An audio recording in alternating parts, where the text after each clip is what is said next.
The sounds of screeching tyres cut through the air. Gunshots echo. In a matter of minutes, 2 lives were lost, and a dangerous criminal vanished into thin air. This isn't a scene from an action movie. It's the daring, real-life escape of Mohamed Amra, a notorious French criminal known as the Fly. On May 14, 2024, a routine prisoner transfer turned into a bloodbath on the A154 freeway. Mohamed Amra, a 30-year-old inmate with a long rap sheet, was being taken from court back to prison. But he never made it there. Instead, his story had gripped the nation and exposed the deep-rooted issues in France's battle against organised crime. So who is the deadly criminal on the run, Mohamed Amra? Born on March 10, 1994, in Rouen, the capital of Normandy, Amra's path to notoriety began in the tough streets of the Saint-Pic-Cancel estate. Like many kids in troubled neighbourhoods, Amra fell into crime early, but few could have predicted how far he would go. By the time he was 11, Amra was already on the police's radar. Theft, extortion, violence. His list of offences grew quickly. At 15, he got his first conviction. It was just the beginning of a criminal career that would span over a decade and leave a trail of destruction in its wake. As Amra grew older, his crimes became bolder and the charges piled up. By January 2022, he found himself behind bars in Evreux prison, serving time for multiple convictions. Yet prison walls couldn't contain his ambitions. Prosecutors and police started to see a pattern. He wasn't just some small-time crook. They suspected Amra was climbing the ranks of the criminal underworld, possibly heading a narcotics network. Whispers linked him to the Blacks, a powerful gang in Marseille known for its ruthless tactics in the drug trade. Let me pause the Amra story for just a sec and paint you a picture of the ugly side of the old part of Marseille in terms of the drug menace. The sun-drenched streets and bustling ports stand in contrast to the deadly undercurrents that run through the city's veins. In 2023 alone, 49 lives were lost to the brutal drug wars that have gripped this French port city. There's more to it than just a story of crime. It's one of a city under siege, where the fight for power has become a deadly game, with ever-rising stakes.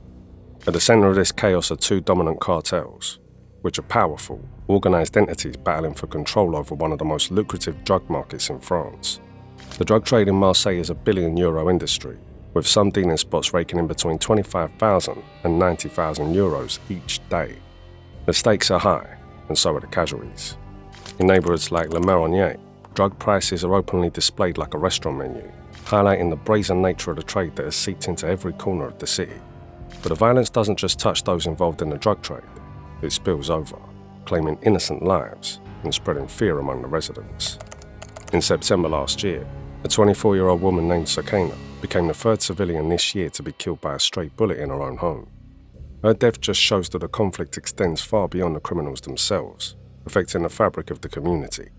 The residents of these neighbourhoods live in constant fear, caught in the crossfire of a war they never chose to be a part of.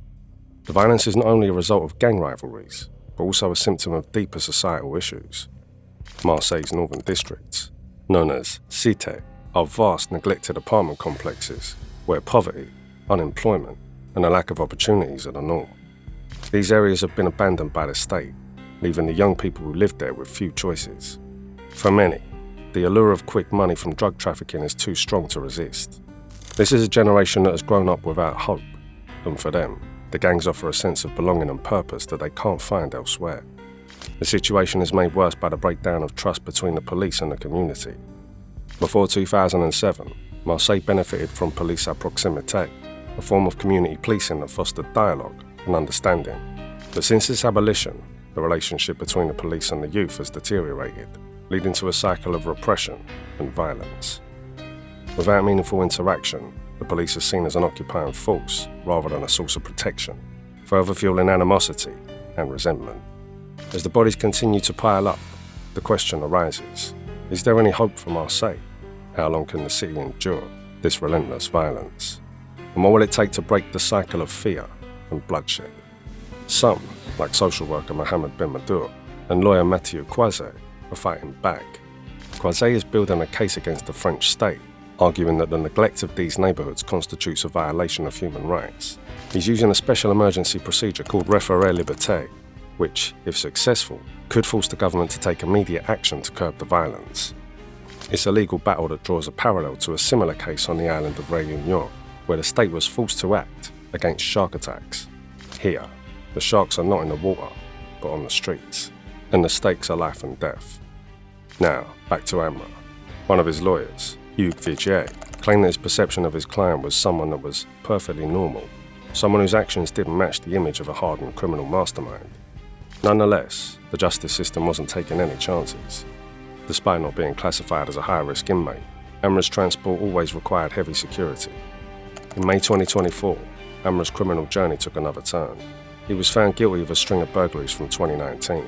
The court heard how he broke into supermarkets and restaurants, making off with hundreds of bottles of booze and thousands in cash. The sentence? 18 months in prison. But Amra had no intention of serving that time. Before his daring escape, he tried to break out of his cell by sawing through the bars. Guards caught him, and he was thrown into solitary confinement. It seemed like the system had won. Amra, true to his nickname, the Fly, was always looking for a way out. Little did anyone know, the stage was set for one of the most shocking prison breaks in French history. As Amra sat in the back of that prison van on May 14, heading back to Evreux prison after a court hearing in Rouen, a plan was already in motion. A plan that would leave 2 prison officers dead, a nation in shock, and trigger an extensive manhunt. As the prison van approached the Uncarville toll booth on the A154 freeway, everything seemed normal. It was 10:57 a.m., just another sunny Tuesday in Normandy. In a flash, that normalcy shattered. A black Peugeot 5008 came out of nowhere, ramming head-on into the white prison van. The second vehicle in the convoy got stuck, leaving them vulnerable. Before anyone could react, 2 more emerged from a white Audi A5 that had been tailing the convoy. These weren't amateurs. Dressed in black sports gear, faces hidden behind balaclavas, they moved with military precision. The air exploded with gunfire as they opened up with automatic rifles. The prison guards, armed only with 6-hour handguns, were outgunned and outnumbered. For 2 terrifying minutes, the toll booth became a war zone. Between 30 and 40 shots rang out. When the smoke cleared, 2 prison officers lay dead. 3 others were seriously wounded, one fighting for their life. One of the fallen was a captain in the prison service, a veteran officer cut down in the line of duty. The brutality of the attack shocked even hardened prison officers. One witness described how an attacker fired a double-tap shot into a victim's head, making sure they were dead. This wasn't just a jailbreak, it was an execution. As quickly as they came, the attackers vanished, taking Amra with them. They sped off in the Audi and a BMW 5 Series, leaving behind a scene of carnage and confusion. Later, both getaway cars would be found burned, erasing potential evidence. News of the attack spread like wildfire. It was the first time French prison officers had been killed on duty since 1992. The nation was in shock. How could this happen in broad daylight, on a busy highway? President Emmanuel Macron took to social media, declaring that everything is being done to find the perpetrators. Justice Minister Éric Dupond-Moretti didn't mince words. He called it a vile crime, committed by people for whom life has no value. The minister vowed that the perpetrators would be found and punished in a way that is proportionate to the crime. As the dust settled, attention turned to Amra. How had he orchestrated such a brazen escape? Investigators soon uncovered disturbing details. Despite being in prison, Amra had allegedly been using Signal, an encrypted messaging app, to organise kidnappings and extortions from his cell. The escape, it seemed, was just his latest criminal masterstroke. Amra's mother described a son who never spoke to her about his plans or his life. "He doesn't talk to me. He's my son. He doesn't talk to me about anything at all," she told reporters, her voice breaking with emotion. As the manhunt began, France grappled with hard questions. How had the justice system failed so spectacularly? Was this an isolated incident, or a sign of a deeper problem? The escape exposed the growing power of drug gangs in France. A Senate report released the very day of Amra's escape warned that the country was being submerged by drug crime. It spoke of an explosion of both supply and demand in the illegal drug trade, with no part of France beyond its reach. The timing couldn't have been more poignant, as police scoured the country for Amra. Politicians and citizens alike were forced to confront the ugly truth laid bare in the Senate report. This wasn't just about one man on the run.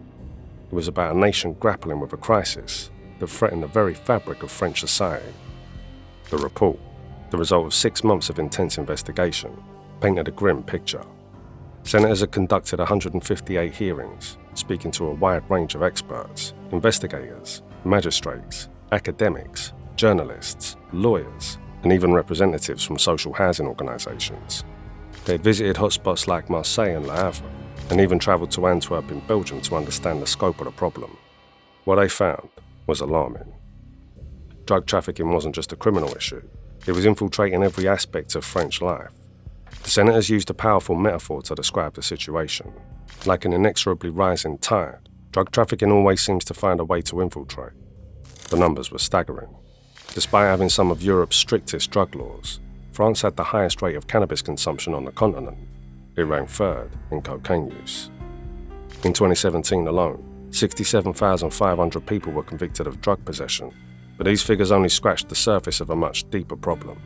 In some of France's most disadvantaged neighbourhoods, drug trafficking had created a parallel society. It had its own hierarchies, its own security forces, even its own economic model. The report described it as a Taylorist economy with specialised tasks and a veritable assembly line of drug production and distribution. For residents of these areas, life had become unbearable. They faced daily antisocial behaviour, constant insecurity, and the degradation of public facilities. The Senate report didn't pull any punches. It warned that the drug trade's pervasiveness was creating a growing stranglehold on certain districts. The implications were clear. If left unchecked, this parallel society could threaten the stability of France's institutions. The escape of Mohamed Amra suddenly took on new significance in light of these revelations. Was he just a cog in this vast machine? Or was he, as some suspected, a key player in the narcotics network that was strangling France? The report had called for sweeping reforms, but implementing them would be a Herculean task. It required not just changes in law enforcement, but a complete overhaul of how France approached the drug problem. Prevention, education, rehabilitation, all of these aspects needed to be addressed alongside tougher enforcement measures. The manhunt for Amra and his accomplices kicked into high gear. Over 450 police officers and gendarmes swarmed across the region. Roadblocks sprang up across northwestern France. Every tip, every lead was followed. Interior Minister Gérald Darmanin tried to sound optimistic. "We're progressing a lot," he told the media, hoping aloud that Amra would be caught within days. But as hours turned into days, that hope began to fade. The search expanded. Interpol issued a red notice, alerting police worldwide to be on the lookout for Amra. There were fears he might try to slip across the border into the Maghreb or Spain. General Jacques Morel of the Gendarmerie warned that Amra's criminal connections could make him hard to track. As the manhunt intensified, so did the political fallout. Right-wing politicians seized on the escape as proof that the government had lost control. Bruno Retailleau, a centre-right opposition leader, didn't pull any punches. "We're on a path to Mexicanization," he declared, comparing France to nations torn apart by drug violence. Marion Maréchal, a far-right politician, went even further. She offered condolences to the guards' families, then twisted the knife. The ambush, she said, gave France the impression of being a third-world country. Prime Minister Gabriel Attal tried to reassure the public.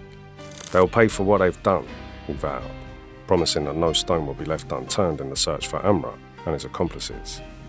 But for many French citizens, these words rang hollow.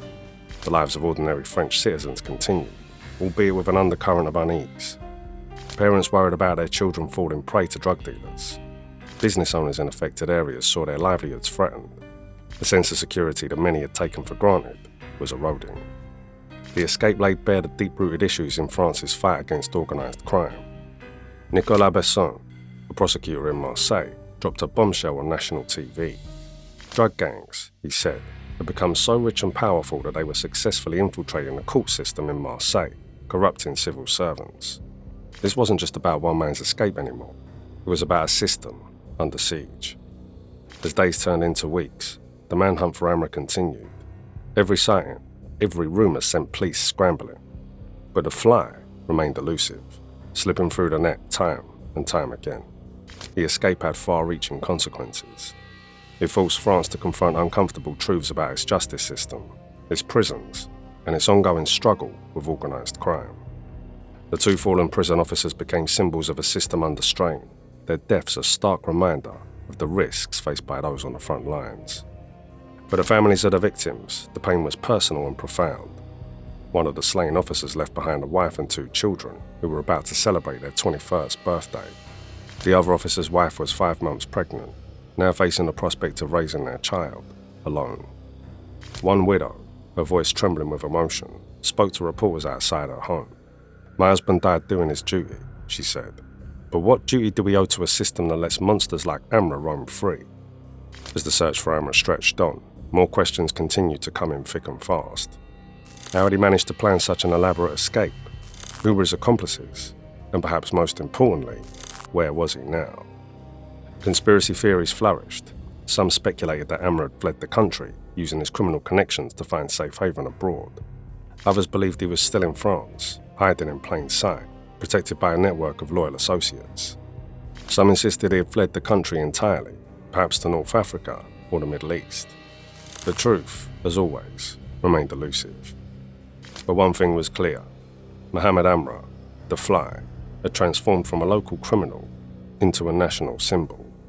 A symbol of the challenges facing France in its battle against organised crime. A symbol of the thin line between order and chaos. As of today, Mohamed Amra remains at large. His escape is solid proof of the ongoing challenges in the fight against organised crime.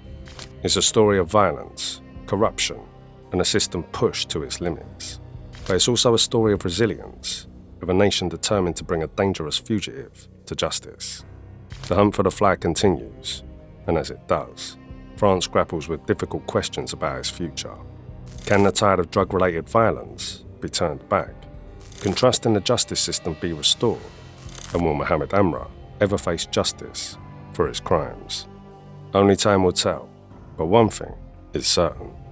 The story of Mohamed Amra, the Fly, is far from over. It's a story that will continue to captivate and concern France for years to come. A story of a man who, for now at least, remains always one step ahead of the law. So how can France effectively combat the growing power of drug gangs and organised crime? Should prison security protocols be overhauled in light of Amra's escape? And what impact do you think this incident will have on public trust in the French justice system? That was it for today's video. What are your thoughts on today's topic? Let us know in the comments, and don't forget to like the video and subscribe to our channel if you'd like to see our next videos.